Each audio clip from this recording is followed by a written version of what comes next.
Hey, everybody, welcome back to another episode of the Women's Maximum Fitness Podcast. I'm super excited to have Latorya Watts with me today. How are you doing? I am amazing. How are you doing? I'm so stoked to have you on. I really Well, I'm stoked to be on here. It is awesome. I'm so happy you reached out to me. I'm so happy to be a part of this. So this is going to be fun, I'm sure. Absolutely. The stories that the women have been sharing on this podcast are just, I love showcasing the human behind the athlete. You know, we don't get to see as much of, the background story and everything else. And that's usually where I start when I start these podcasts. So what was your athletic background? What sports did you play as a child and then growing up, and what got you into bodybuilding? So my story is, I would probably say kind of unique because I didn't come from an athletic background. Okay. I was born in Georgia, raised in Georgia mainly. I had relatives around me that was into bodybuilding. Wrestling is a big thing in the South. So they were really into watching wrestling, and, that was mainly what I saw a lot of as far as athleticism goes. But for me, I wasn't a big athlete. Coming to Vegas, I had coaches that approached me, of course, when I was in high school. They saw my physique through the baggy clothes somehow that I wore, and always wanted to talk me into maybe track, even running track. Hey, have you ever thought about this? And I was like, no, I just wasn't into doing anything as far as the sports go. So I have no sports background, no athleticism. So I would say the bodybuilding world, the bodybuilding sport came and just fell into my lap. That's crazy. So what happened? So what happened? I was with my boyfriend at the time, husband now. I was with him, and he loves the gym. He's not into bodybuilding, but he just loves the gym, how it makes him feel. He goes every day, but he's not a bodybuilder or anything like that. But I went with him because that's what he liked to do. So I wanted to be a part of that. So I would go with him to the gym. And then I got approached by Steve Carr, a promoter that was out here in Las Vegas that ran the Steve Carr Classic. And he gave me a flyer and was like, hey, you ever thought about bodybuilding? Look at this. And it went from there. So I looked at the flyer and wasn't really interested at the time, because him saying, hey, you want to be a part of a bodybuilding show, I couldn't really think of anyone at the time that really represented what I would want to look like. Sure. If that makes sense. So that wasn't something I was interested in, but looking into it more, it was the year that bikini came about, 2009. Okay. Is when I competed as well. And I went on stage as a bikini competitor. It was me and probably one other girl in my class, probably a total of 4 girls in the overall. But anyway, I won my class, didn't win the overall, but still was very excited about being in this new thing, doing something new, possibly being good at it. And it just went on from there. That's exactly what happened. I mean, of course, bikini wasn't where I ended up, right? Because my body didn't go that way. Yeah. And so I would have people talk. My coach, who I'm with now, was watching me at a show that I was at and was like, bikini isn't where you belong. You belong in another division. But as I was telling you just now, I didn't have anyone that I saw that I wanted to look like. So it was something that I wasn't sure about. But I just went with his word, trusted him. We slowly built up my physique and got into figure and just went on from there. It's so interesting because usually people get into it, like you said, with that desire to change something that maybe they don't like about themselves, or like you said, and I never really thought about it, that if you don't have someone to envision, then you don't think about like what you could look like if you don't have something to sort of model it after, even if the end result is, maybe better than whatever you may have seen that you thought you might want to look like, Right. So that's crazy that I never thought about it before. So yes, your background is super unique. It's still crazy. Like, I just like, what, how did I end end up in this, and how did I become good at this? Yes. Yeah. You know? So were you working with Steve Carr? Who was your coach at the time? He was a promoter. No, Steve Carr is a promoter. He actually passed away a few years ago, but he was a promoter for the Las Vegas Classic, and I had no one. What I do remember, as you were stating, the magazines that we would get in the mail, I would love to go to the bookstore. Like, I would love to just go to the bookstore. I end up looking at books, end up looking at magazines. And before I had seen the fitness magazines, and I saw Alicia Marie. Okay. I saw Alicia Marie, and I was like, oh, she looks great. She was a lot smaller than my physique, a lot smaller, but she looked good. She was in shape. She was on the Oxygen magazine, I believe. Yeah. And so at that time, I was like, oh, let me just go online and probably just look at a diet that she followed or something like that. So that was my coach, myself.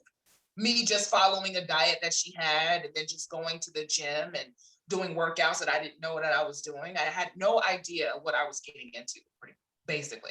That's really the gist of it. I had no idea what I was getting into. And it was just all of a whim. I was like, oh, I could probably do this. I could possibly do this. It doesn't seem so hard.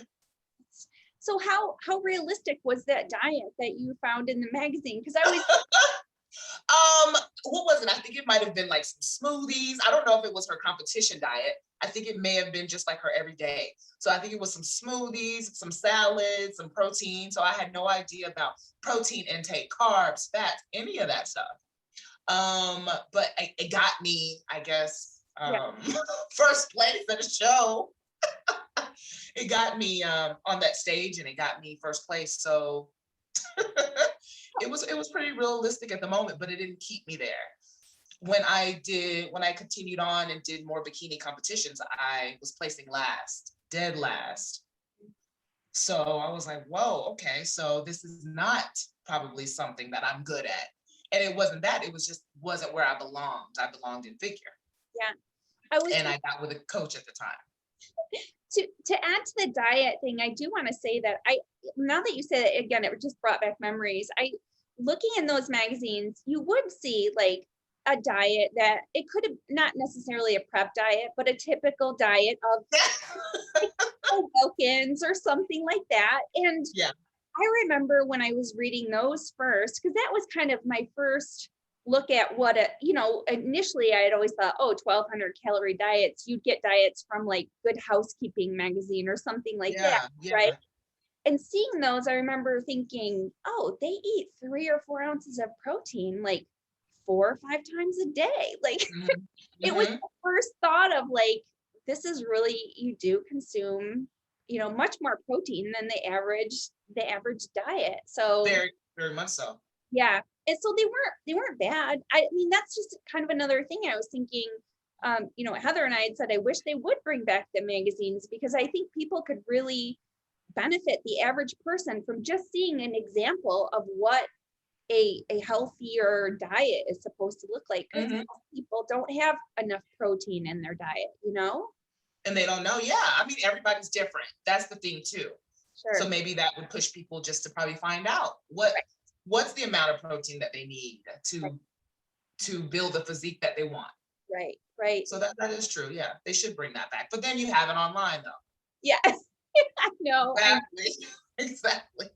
But the thing is, that people really go out to look for it. Sometimes when you do have that magazine there, it does help you. You have the physique that you possibly want to look like with the diet right beside it. Right. And then they even had the workouts in there that were like. That's what I'm saying. I love that. I love it. I mean, luckily they still have some out there. I kept a lot of my magazines, so I get to go back and look at that. Yeah, so did I. I think I should do an episode like that. We just have people bringing on their magazines. What ones do you have? What are the magazines that you have? Yeah, I have probably all of them. Yeah. All the big ones. The Oxygen, right? Oxygen. X.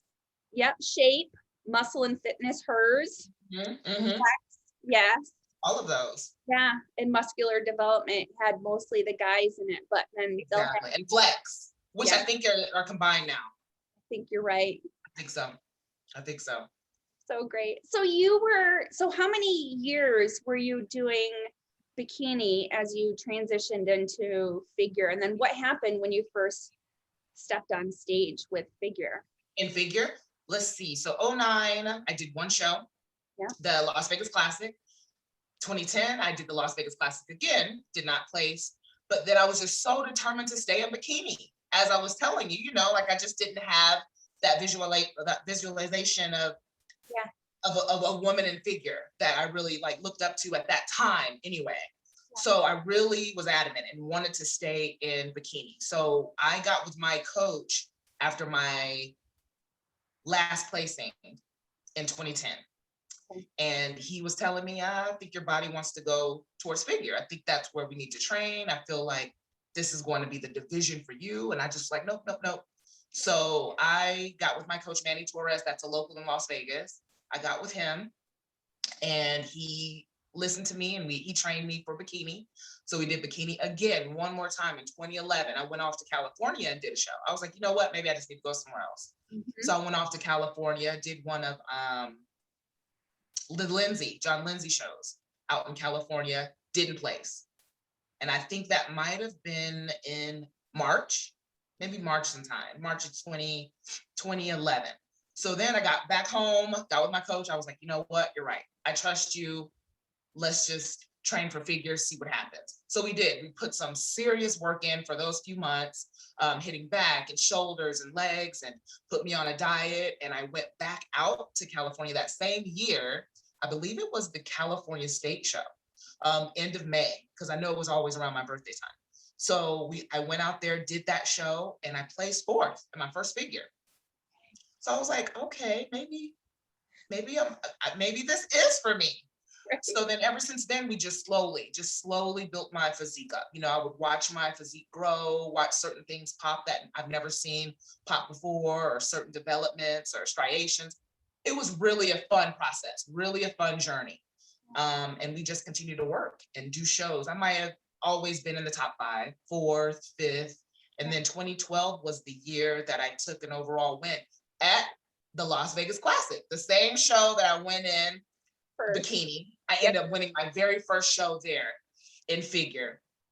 And it was off from there. After finally getting that win, especially getting that overall, I was like, okay, this is where I belong. So I was very, very excited and just wanted to keep working. I just knew there was just so much work for me to do, and that's what we did. So 2 questions. One, what brought you from Georgia to Las Vegas? My mom got married to my stepdad. Okay. And we got stationed here from Georgia. So stationed from the Warner Robins Air Force Base out to Nellis Air Force Base in Las Vegas, and just been here ever since. What is it that you do for work? So right now for work, I just train. I pretty much train, but I do a lot of posing online, a lot of one-on-one. So I do a lot of that for now. That's funny because I have, not to compare you, but I follow both you and Sydney online, and Sydney posts posing all the time. I had no idea that was like something that you did all the time too. I do a lot more, especially just having this time off, not competing earlier on in the year. Just I do a lot more posing, and for teams too. So a lot of teams will just have on someone that they would have posing their athletes. Yes. That's awesome. That's awesome. All right. So you are, let's see. So you're building your physique 2012, you won your first figure show. And it took 3 years for you to get an Olympia win, right? Yes, because I got my pro card in 2013, that following year. Okay. I got my pro card in 2013, went on to do my first Olympia in 2014. Yeah. Placed 5th at that one, which was huge. Yeah. I mean, just for me, just thinking like, oh my gosh, I'm amongst the greats. Because at that time, I knew the athletes, I knew the Olympians, I knew the best of the best, the top pros.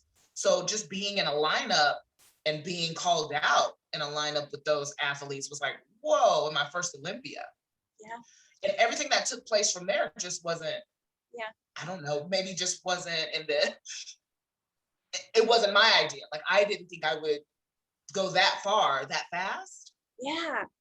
So it took me back a lot. It was like, wow, okay. I think I wasn't ready too.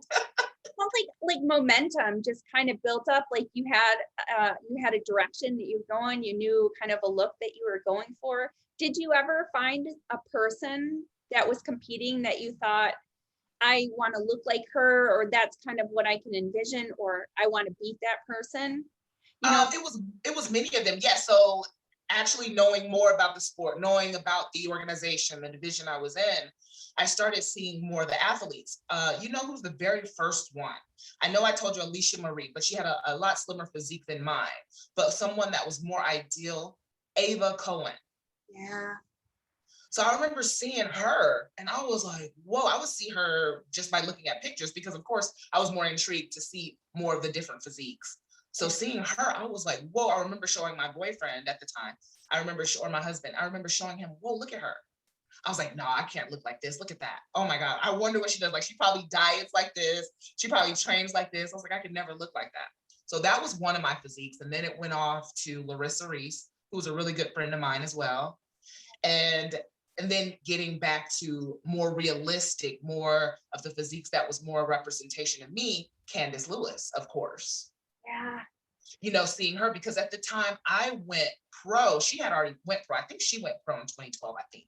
yeah, And I went pro in 2013. So I was able to see her reign and see her momentum in the sport. She was winning and winning and winning. And of course, her physique started getting better and better. So I was like, whoa, my physique seems similar to that.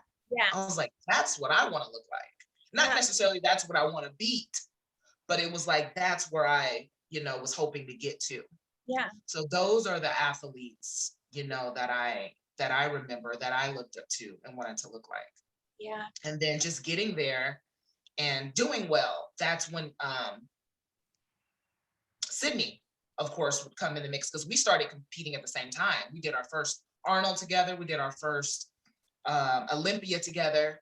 So seeing her as well come up and then pass me, it was like, whoa, look at just the dedication and that discipline, and especially her being an athlete before, Candace and Sydney being athletes. You know, I know that helped them a lot to get to where they are as well. But it was just, I'm always a fan and always looking up to them. So it's so crazy though, because yeah, you're right. I mean, Sydney has that track background, but your physiques are so similar. I mean, you know, backs like freaking barn doors. I mean, it's just just crazy.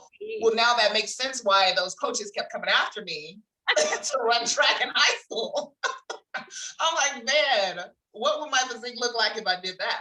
Yeah, I mean, who knows, right? Or maybe you were saving it all to put it into bodybuilding.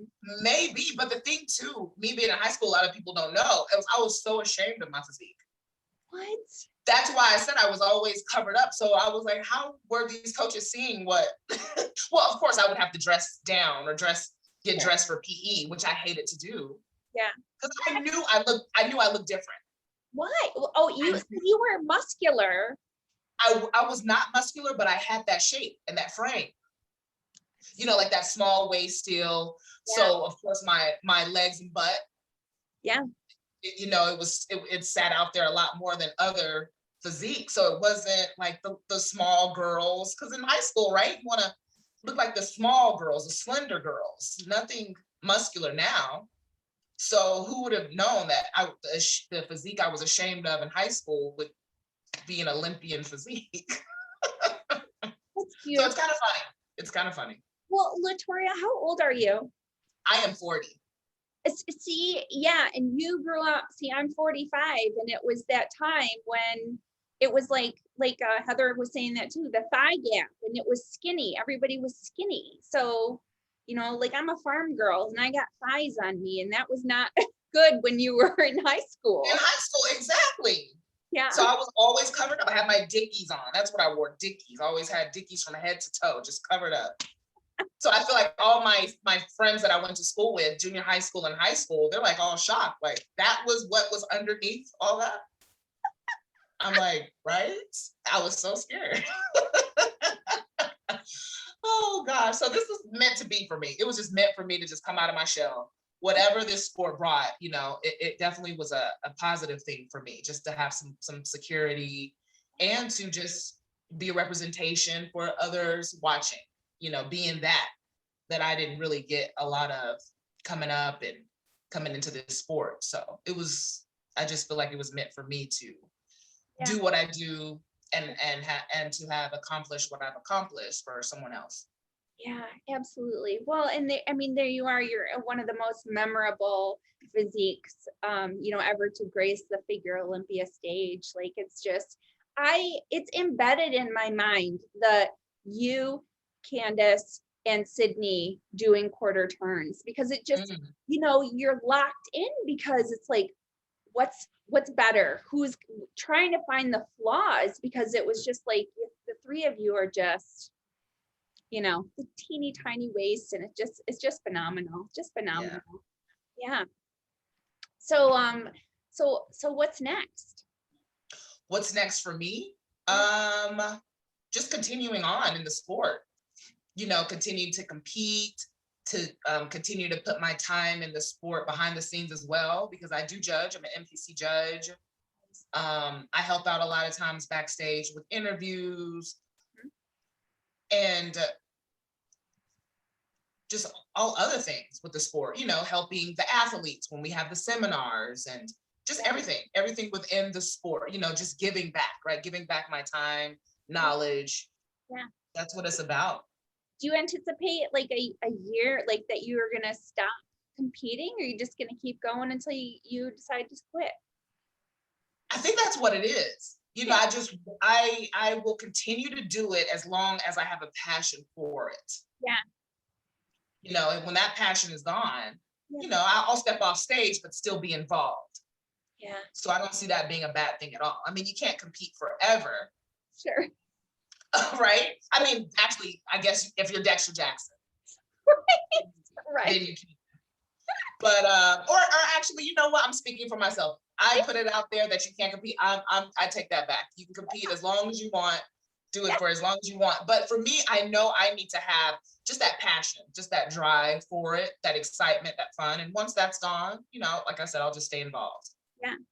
So you had, I know, tell me a little bit about what happened during lockdown, because you guys were locked, you guys didn't have gym access. Is that correct, out in Vegas? Yeah. Vegas was locked down pretty hard too, because we closed the entire strip. Yeah. We closed the entire strip. We closed down the gyms. There was still some, mom and pop, still some small gyms that I was able to go to while the big ones were, shut down somewhat. But then eventually they all closed down. So then me and my husband just did some workouts at home. Okay. We took a lot of walks, went to the park a lot, did some runs, just kind of experimented and thought outside the box and did just different things at home, which I enjoyed. Yeah. Because I don't think I would have ever done anything like that. Yeah. If the gyms were open. So just seeing that I was capable and able to do workouts home with bands and, bars, the things that I had, even my own body weight. Yeah.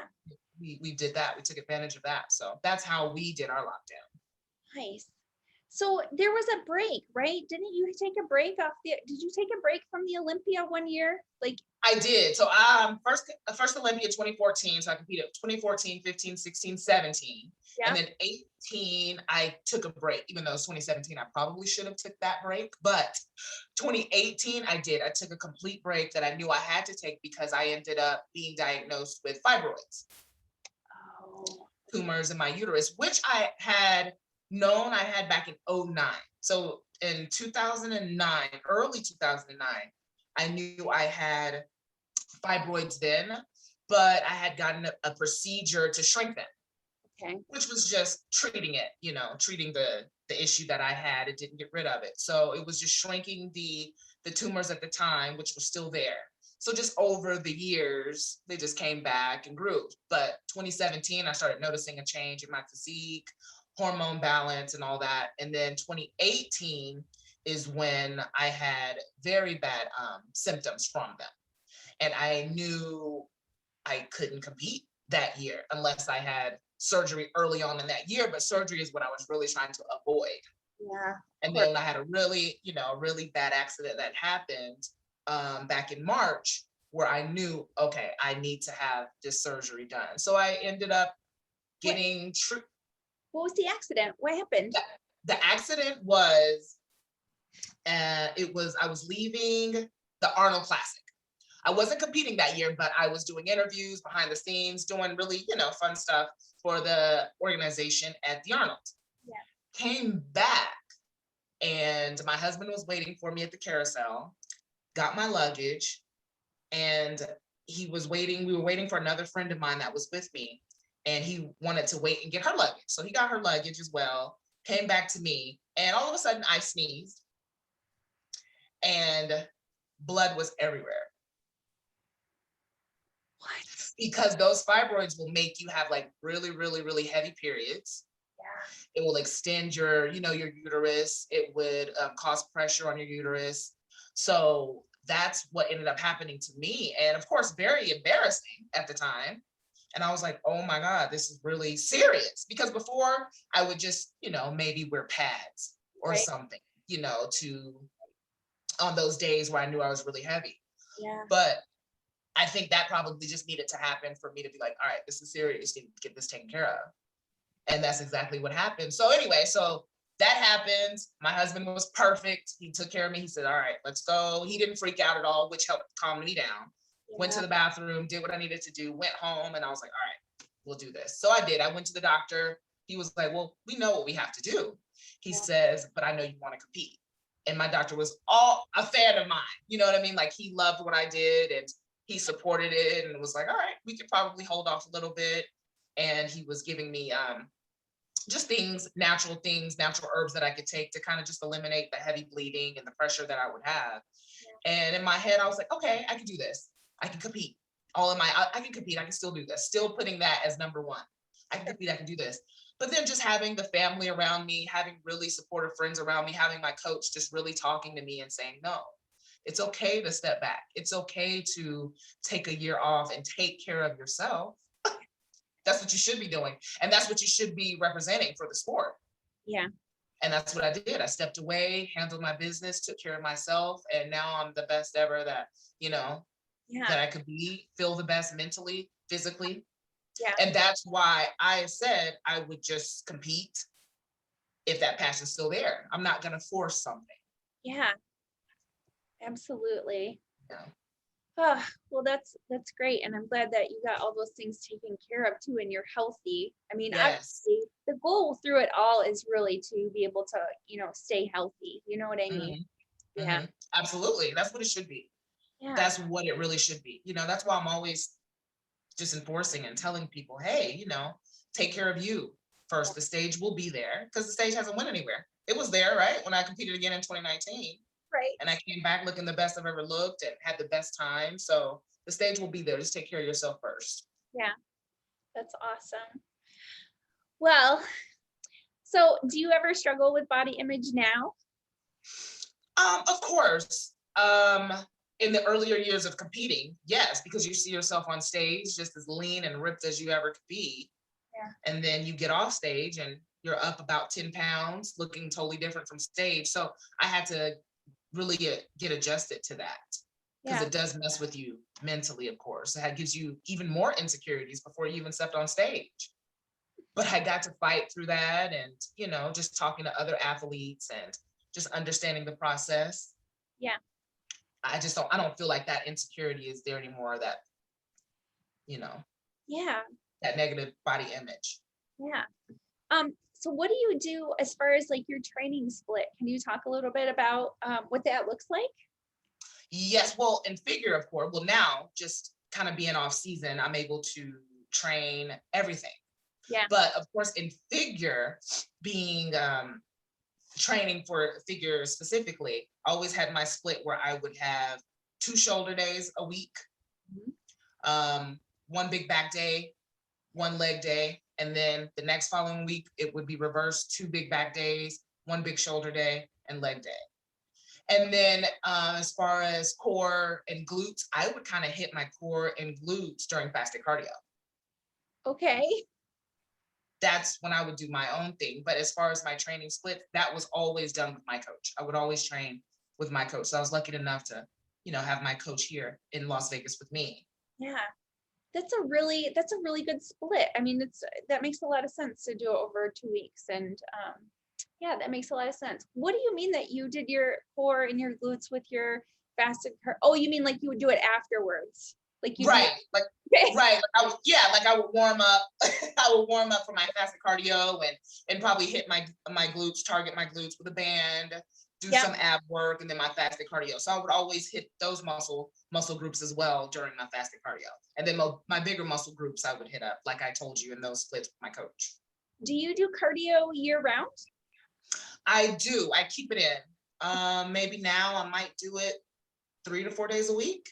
Okay. And I love classes. I love just taking classes. Like I'll go and I'll do a spin class, or I'll go to a gym here, Phase One Sports, and do like a high intensity class, or just do some high intensity exercises at a local gym. So I would still keep it in. I would just have a little bit more variety, have more fun. Yeah. With And my cardio and my workouts. then for prep, do you do like more steady state cardio, or is it still HIIT? It is a lot more steady state. Yeah. A lot more steady state, HIIT probably 2 to 3 times a week, and then steady state every day from there. Okay. Nice. And like, what about like recovery? What kind of things do you do for recovery? It's Let's not, see. I mean, What?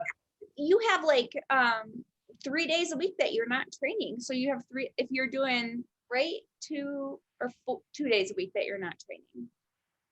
Yeah, well, I still would do full body. Oh, So a okay. couple days a week, I would still do like just a quick full body run through. Okay. During those times, just to hit everything, keep blood and everything. But Yeah. as far as recovery, massages, of course. Yeah. My stretching. Yeah. Let's see. I would do hyperbaric chambers. Okay. I would do sculpt pods. All type of chiropractic Yeah. techniques. And that's very important. Very important. I feel like maybe a lot of athletes do, but I feel like a lot of athletes I come across, especially an amateur, they don't really do recovery too often. So I feel like, just want to say that out here now, that it's very important for them to really get stretched out, especially even posing. Even if I'm posing an athlete, they're not able to really do those twists or those turns or those transitions as smoothly. Sometimes I'll ask, hey, do you get any body work? And a lot of times it's a no. Yeah. So body work is very important in this division, in this sport. I just think, in general. Yes, I would have to agree. To that, I would say too that I think a lot of people don't start adding it until something's injured, and then it's a trigger. It's not too late, but it's definitely a wake up call when you get an injury. It is. Yeah. So have you had any major injuries at all, or no? I've been so lucky. I've been so lucky. I really have. Like I said, I'm sure it all has to do with my coach. Just him just wanting to use old school techniques. Yeah. We use a lot of old school lifting, slow and steady. Yeah. Yeah. Is what we do. What does and getting me on board with body work early before I ever have an injury, because of course I used to think the same thing. He'll be like, oh, did you go get your massage, or did you go to the car? I'll be like, for what? I feel fine. And he's like, no, that's why you should, because you feel fine. You want to, prevent any injuries. And that's exactly what I did. And I kept up with and never had any injuries. That's awesome. It's similar to like, keeping up with your diet. So you don't have to go to the doctor because you have, diabetes or a heart attack. You know what I mean? Same thing. You're right. Yeah, the daily. So you're just living it. That's really, that's gotta be what it takes to be the best, the best. Yeah. Yes. Wonderful. So what is your favorite body part to train? Favorite body part to train? Mm-hmm.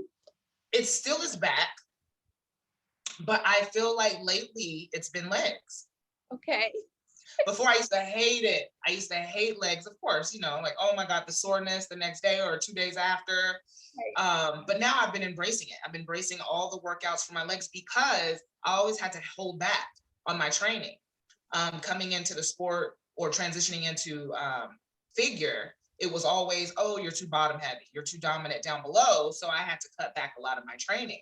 Yeah. But now, like I said, just in the off season and just having a little bit more fun, I've been able to train legs the way I want. and I've been enjoying it a lot more. So what is a typical leg day? Like what was your last leg day? What does that look like? My last leg day, it would be, let me see, probably a lot of lunging. A lot of lunging lately, a lot of deadlifts, leg press, Yeah. hack squat. Yeah.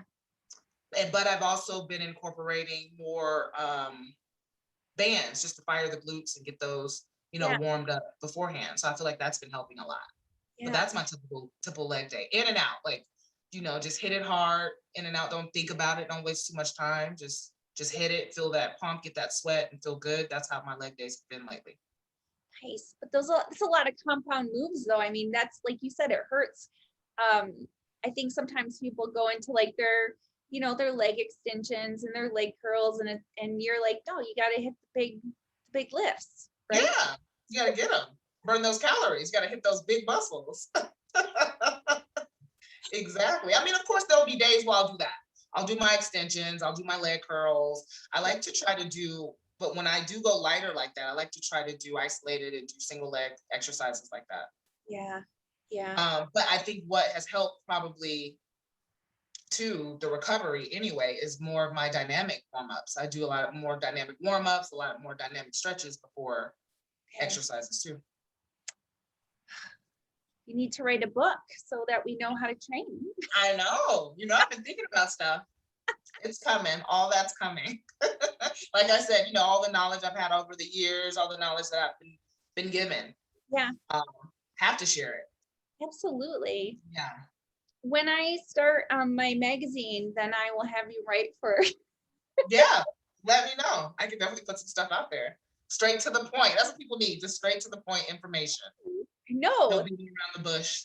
No, that's right. I know, because people get caught up too much sometimes in the details of stuff, like, oh, should I have organic this or that or whatever? And it's just like, no, you need to stop eating McDonald's every day first. First, yeah, let's get that out first. And that's how I approach it with a lot of people who want to, hey, Latorya, how do I get like you? I want to lose weight right away.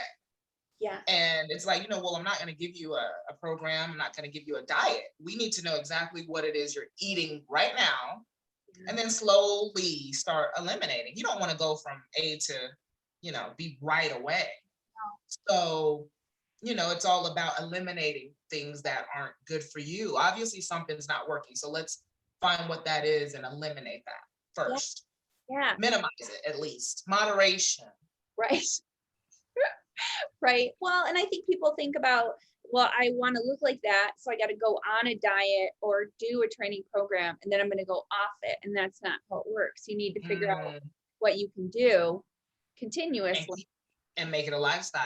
Yeah. Yeah, because I have. It's taken time, but I have. Even my husband the other day was just saying, you don't eat any Oreos anymore, and I was like, no. That's the secret to the Olympia stage. Right. Exactly. It is. 10 years to eliminating Oreos is the secret. Yeah, a lot of things. I used to just snack, and always felt like that was what I had to do. I always felt like I could never hit the Olympia stage because I loved snacking so much, or I had a sweet tooth or this. And that's what people always tell me, oh my God, I couldn't do what you do because I love to eat this, or I love to eat that. I'm like, I do too. I still love to eat it, but it was more mental for me. Like, okay, 4 months. I got 4 months to just give it my all, kill it, do what I have to do. It's not forever, but you do have to develop that lifestyle where everything is in moderation now. But I still can say I enjoy my life. I enjoy going out, having a drink here or there, having some dessert after dinner here or there. So you can still have that healthy lifestyle, achieve that physique that you want, still be happy. I think it has a lot to do with what you just said about that mindset of, one, you can do anything for a short period of time if you have to do it. And then two, you don't have to label foods as, I can or I can't have it. Make it be a choice, because we're such creatures of that mindset. As soon as you tell yourself you can't have something, like, well, I can never have that again. Well, good grief, you're just going to want to chow down on it. You know what I mean? So true. Yeah. That's so true. Give yourself a day. Like, okay, I can have that on Thursday, or you know what I'm saying? You have to trick your mind. Right. Absolutely. That's what it's about. Have to trick your mind and have that self-control. Well, see, now I'm going to be right on the Olympia stage. I know all the secrets.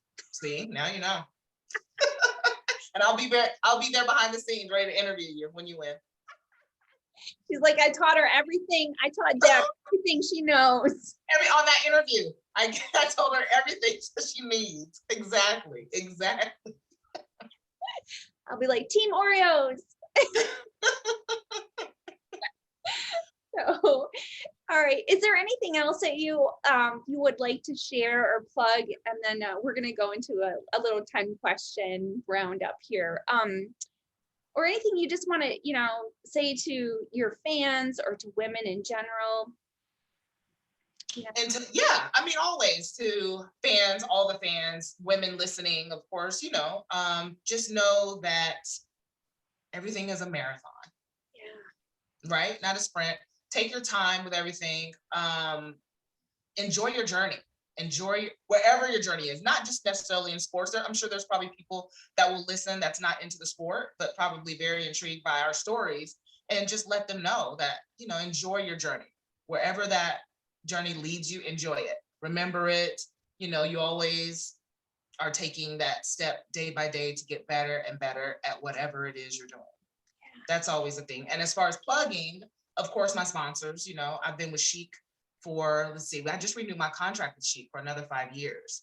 So I've been with Chic Sports for a long time. And those I would say are the best accessories, the best gear for working out. When people are always asking, oh, Latorya, what do you wear for your, gloves or for your belts? Definitely reach out to Chic.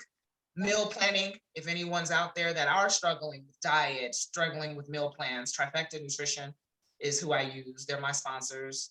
So they're awesome. Nice. So that's something to look into, just to get that step ahead, just to help you on that journey. Well, sometimes it's nice to have meals just so people understand what a meal is supposed to look like. You know what I mean? That's true too. Yeah. So that's true too.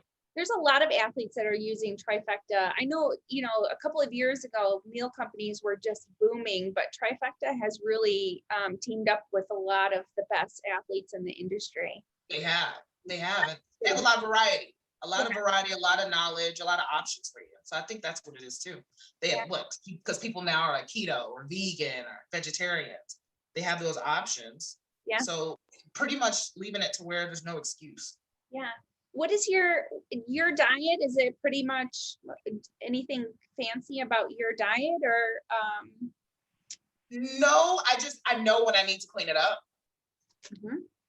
I know when I've been probably doing too much, because I don't really give myself a cheat day. I just kind of eat what I want when I want. Yeah. But Trifecta has helped me stay on track. I'll still do my typical 3 to 4 meals a day with my 3 ounces of protein, possibly.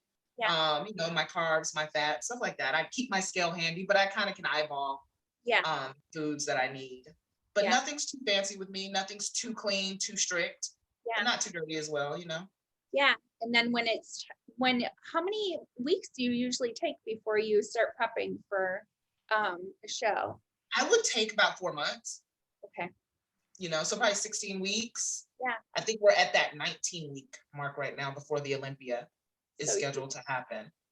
But usually about 4 months I would do, because that first few weeks, just cleaning up everything. Like I said before, eliminating things that I was eating. All right, time to eliminate those things or get it out of my system. Right. Start time to clean up. So that's what I would do. That's how my process usually goes. But for me, just to turn it on, it's not really a big issue for me. Like I said, I know what I need to do for that amount of time.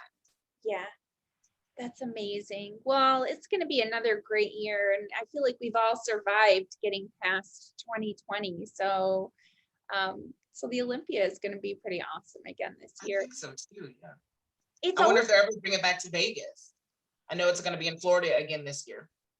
Yeah, that's a different perspective, because with you living there, you probably are a little bit disappointed that it's been in Tampa. But everyone else I've talked to who is not in Vegas have been really excited. Yeah. So I mean, I was a little, disappointed at first, especially being so close last year to the Olympia, because I think it was 4 weeks out when we got that got the information that it would be going to Orlando. So I was a little disappointed at that, to have to travel and not being prepared for it. But then I was like saying to myself, wow, I finally get to travel for an Olympia.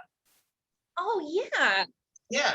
Always been there. Yeah. So I could always say that, like, yep, I traveled for an Olympia. It wasn't always in my backyard. All about perspective, right? It is. It is. And just being somewhere too where just different, being somewhere different. I mean, everything was really convenient. Having everything there was nice because, you know, we would have things at the Orleans here, and then we would have to drive over to the expo. So having everything in one location was really nice. Yeah, I have to say that that's what I had heard about Tampa, and that's what I have experienced at the Olympia, because it was constant shuttles or cars back and forth to the different, you know, now there's the athletes meeting. Okay, now we got to make another trip to a different place. It was, that's true. Yeah, so that is very nice. But yeah, we'll see what happens. I mean, every, you know, the New York Pro was in, was in Tampa. So it was in Tampa, yeah. It's just everything's in Florida. I mean, Florida's pretty much open though, right? Yes. Yeah. More so than it is in Vegas. So I totally understand that. And then it's still kind of up in the air a little bit here in Vegas. I mean, June 1st, supposedly we are opening 100%. Okay. But we'll see. Yeah. I don't want to get into too much into like masks and whatnot, but as far as debating those types of things, but it's been interesting because we've had that in Michigan too, where if you've had the vaccine, you don't have to wear a mask into a place unless the establishment says we want people wearing masks. So okay. Yeah. So, and I have one gym that I don't have to wear masks at, and it's usually not busy at all. So I prefer to go there. Yeah, working out with a mask on is like you literally are sucking it into your brain after like, lunges or something, anything that takes a lot of, Yeah. And I can feel the difference. Like, I'm like, this is the first time I've really experienced like headaches. I don't get headaches, but I could tell having that mask on for a long amount of time, especially during a workout. Yeah. I experience headaches, but I think that too has been the reason I stayed away from a lot of the bigger gyms because of the mask. Yeah. Yeah, I know it's been tough. It'll be interesting. How things are moving forward. I think too, they had said if something like 70% of the state gets the vaccine, they'll open everything up. So I'm like, well, we'll see. We'll see. That's all it is. It all changes day by day. So yes, we will just have to see. I don't mind wearing the mask as long as it's from the gym. I just don't like wearing it at the gym because I think it compromises performance a little bit. So yeah, and that's the whole reason behind it. I mean, of course, we're wearing them to do our part, right? But being in the gym, I just think it doesn't help. I totally agree. Agree. So, and I haven't even tried to do cardio with it on. I don't want to. Shoot. That's why I say I do a lot of walking outside, a lot of running. And get that fresh air at the same time. So it actually is helping. Yeah, and your vitamin D as well. All those things that you need to keep yourself healthy. Absolutely. All right, let's do these 10 questions then, and I will send you on your way, let you on the rest of your day. So, all right, what is your music style that you like to listen to most? Music style that I like to listen to most. So crazy. Probably old school. Yeah. Like, I love listening to old school hip hop, old school R&B. I'm an only child, and I was raised around my older family, my grandma, my uncles. So I got to listen to a lot of old school stuff, which I'm so lucky for because that was good music. So I would say a lot of old school hip hop, R&B. I still love alternative. I love everything pretty much. There's nothing that I really don't like. I would say maybe heavy metal or hardcore country. But then when I do listen to some, I still like some of it. So I would say I love variety. That's what I would say. Very cool. One of the questions I was going to ask you was where you are in the birth order with your siblings, but you don't have siblings. I have no siblings. Only I have half. Like, I don't have any siblings. I wasn't raised around my siblings, but of course, I have like a step brother, half brother, stuff like that. But No siblings that I grew up with. That's really cool. I think you're the first one that I've had who doesn't have any, first bodybuilder interview that didn't have any siblings. So there you go. So have you been kind of are you kind of a perfectionist about things? No. No. I mean, I feel like I need to have things maybe my way, because that's all I know. Right. But I'm not a perfectionist, but things need to be my way somewhat. A compromise needs to be there. That's what I'm gonna say. It's really cool. I always think about like what my daughter is going to grow up to be like, because she is an only child also. Only child. Aww. It's really, she's gonna grow. She's gonna be fine. She's gonna be a loner. If COVID comes when she gets older, she'll be fine. She'll be in the house, so she'll be okay. It's so great. Thank you for that. That's good. All right. So what is your favorite and your least favorite thing about social media? Let's see. Wow, that one's hard because I'm not really big into social media. Yeah. And I would say because I feel like it probably messes with you mentally. Yeah. Yeah. Because it's so much fake stuff. Yeah.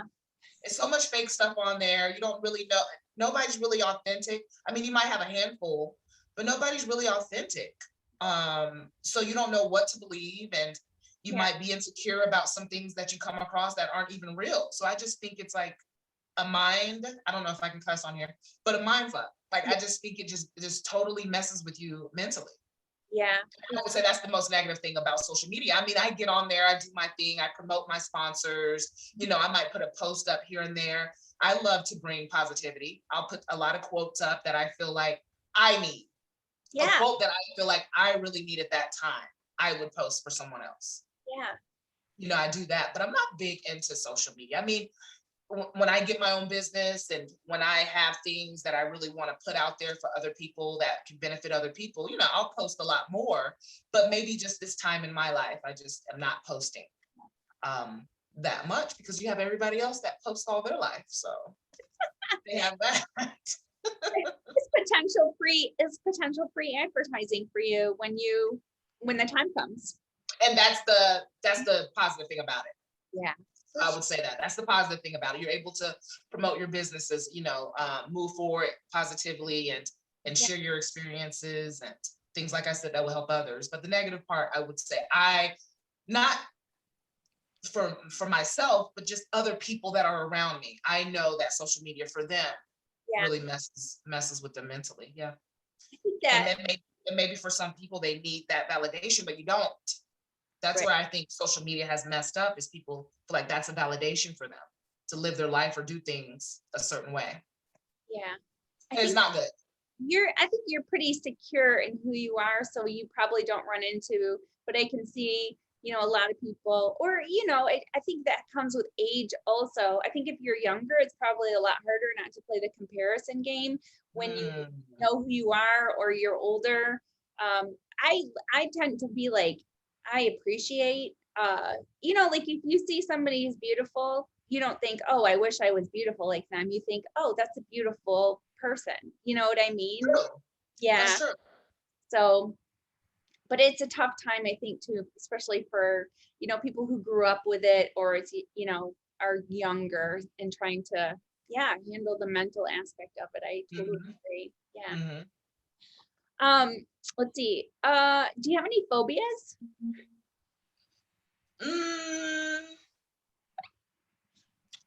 I don't know what the bug phobia is called, but I hate bugs. Yeah, I don't know what it's called either. You guys have a lot of bugs in Vegas? We do, especially when it gets like hot. We have a lot of, like, what I've been experiencing a lot lately in the backyard because of the heat that's coming. Right now, it's so cold today. Yesterday was like 90 something. Today it's 60. So I think that confuses the bugs and makes them come out. So we have scorpions in Vegas. That's like our big thing out here. Is like we have scorpions and I don't think they're like centipedes or millipedes. Oh, yeah. You know, like just That would be a phobia of mine. Just bugs, anything creepy, crawly, and weird. That's one of my phobias. Yeah. Then they come into, when it's cold, they want to come inside, or when They do. They try and they have. Like, you have to find all those little cracks and seal them up and make sure they don't get in and have pest control, all that stuff like that. But we're good. But if we go outside, that's their territory. So what are we going to do? right. So that would be my phobia. It's hilarious. I would think I'm really not, scared of anything else. Yeah. I don't think. All right. Podcast or YouTube, what do you connect with? Do you do that in your spare time, or you just stick with the music and clients? I do. I like both. Yeah. I like to just, if I'm on a walk or in the car, Yeah. I like to listen to a good podcast. Yeah. But when I'm home, I love to look at YouTube. Yeah. I love to kind of just see that person, right? Yeah. See their eyes, just see how they communicate, listen to their voice.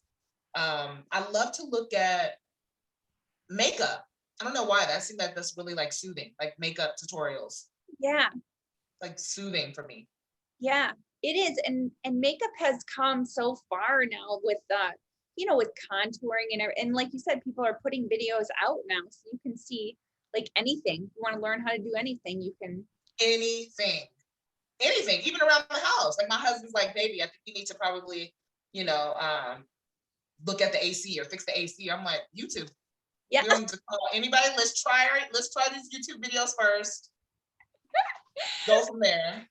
But YouTube, anything you need, anything, YouTube is right there, handy for you, and it's the best thing. Putting people out of business. Yeah. That's awesome. All right. So do you like dogs or cats? What kind of animals? I prefer dogs. Do you have any animals? We have no animals, no. I prefer dogs. My husband prefers cats. But no, not prefer. He likes cats. He loves dogs. So when we get a pet, it will be a dog. But we don't have a dog right now. But I have been looking. Oh, really? Because I really would like to adopt. Yeah. But I'm allergic. So I need a hypoallergenic dog. And it's kind of been hard finding that perfect dog, for adoption. So I think the golden doodles are hyperallergenic. They are, but you never see them at the adoption centers. Oh yeah, they're very expensive too. Because I've been looking at golden doodles, and they're probably about $3,000, if not more. I know. So I just always pray. I was like, let a golden doodle run away and come to my doorstep, and I'll just let him right in. That's what I'm hoping for. You're gonna steal somebody's dog? No, he ran to my door.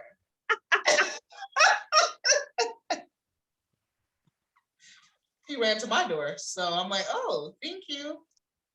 Come on in. But then he's probably chipped, so I'll get caught anyway. Yeah. You're like, it's a gift from God. No. Right. The lady that comes back, she's like, no, he's not. He's mine. Like, our gift. Our gift. But I've been manifesting this. So it's meant to be.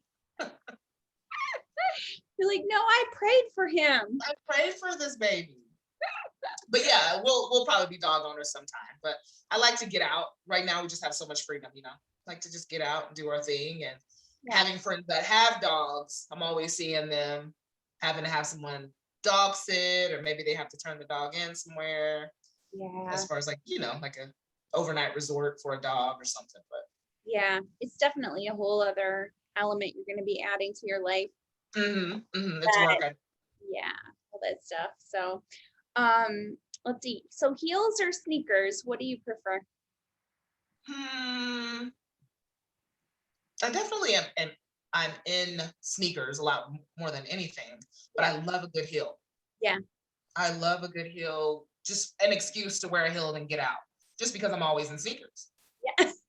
Makes a lot of sense. I prefer just walking around in heels all the time because it's just sexy, right? Just something different from the gym clothes and the gym shoes. It's I would love. It's probably why you're good in the heels, most, I'm going to go out on a limb and say most figure girls that I know hate the heels for figure. That's the only thing that they love figure. They just hate the heels. Wow. That's what I have experienced in my interviews. And that's all probably because of the heel. Yeah. Because I have a hill that I purchased out here in Las Vegas that I've had since probably when I went pro. I just recently had to replace it just because the plastic kind of came up a little bit on the clear heel. Yeah. But other than that, there's a place that I go to that has really good insoles, really good insoles and really stretchy plastic. So it's really comfortable for me. Oh, nice. I mean, that's the difference. It's got to be, because otherwise, I mean, they're hard to walk in otherwise. If you don't, yeah. And I like the platform makes it easier too. If you have a little bit of a platform on the bottom. A little bit, not a big one, just a little bit of a platform. And I even think sometimes when some girls go without the platform, I think that might be harder. I would agree, because you're on your toes almost. It tackles your foot out if you have that platform. Yeah. These are the secrets that get people to the Olympia stage. Yep. I'm giving them all out now. I start getting money for this, I will send it your way. Please do. Please do that. Let's see. What is your favorite cheat meal? I would say, you know what? Breakfast food. Oh, yeah. That's one of my, because I always get asked this question. I never know. Like, I'll say your typical, pizza, burger, but I'm like, no, you can always get that. But you can always get breakfast food too. Yeah. But I would say that's my go-to any time of the day. A good, order of pancakes. Yeah. Maybe a good omelet. Yeah. With everything, some bacon. Yeah. It's good. It's, you got the sweet and the salty. It's good. Yeah. Exactly. Hash browns, ketchup. I'm like, yeah, all of that. Like, I think that's perfect. That little combination is so perfect. So I would really say, yeah, breakfast food is my ultimate cheat. I'm hungry now. Yeah, me too. Can't wait to just get over here at this kitchen. So funny. Okay, so what has been your best moment so far in life? In life? Yeah. Best moment in life. Yeah. There's probably a few of them. Of course, meeting my husband, marrying my husband. As far as the sport goes, how long have you been married? How long have you been married? 3 years, together 15. That's why I say enjoy the journey. It was slow for us. Yeah. We met 15 years ago. We were friends. Started dating. Didn't live together right away. Waited for that. Lived together for a while. And then just one day we were like, let's get married. Which I loved. It was just so organic. Yeah. Let's just get married. The wedding will come later, but let's just do what we need to do for us. Yeah. Why do we need to go through the whole engagement and then put a wedding together? Let's just do this for us, and then later we'll figure that out, which has been the least amount of stress. Yeah. Look at you. You just do your own thing. This is Latorya's world. It really is. Like, I feel like that's probably been one of the best things too, is just kind of doing things how I want to do it. Yeah. Not like everyone else. I think, and it's always been like that for me. Like, I was like, why should I do this? I sometimes sit and question myself and say that. Like, why should I do it like this? Or why should I do this? Or I don't. I just do it how I want to do it. So at the end of the day, I can always say, I did it how I wanted to. I did it my way. No regrets. No regrets. And that, I would say personally, that's probably been the biggest moment. As far as the sport goes, just getting into the sport has been the best thing for me. Getting over, like I said, insecurities that I've had for myself. Being able to be an inspiration for others that have had same insecurities or any insecurities. Yeah. There's a lot of magic in beginnings. A lot of magic. Yeah. A lot. And you have to embrace that and, be grateful for that. I feel like we forget about the beginnings. Yeah. Yeah. Well, because you saw an opportunity and you went with it, and look, it created your best life. You have a job and everything tied to this one decision to say, okay, I'm going to try this. Seriously. Yeah. So cool. So cool. So who would you nominate to be on the podcast? Who do you think women would learn from or like to hear from? You know what? Let's see. Yeah. Larissa. That's a great. Get her on there just because her life from the beginning, you know, coming from Brazil, not having anything, which she can tell you that all about that, competing. Yeah. Because I would love to hear her thought process on competing, you know, because I feel like she's another one that kind of does her own thing. Of course, she's a Gemini like me. So I feel like maybe that could be it.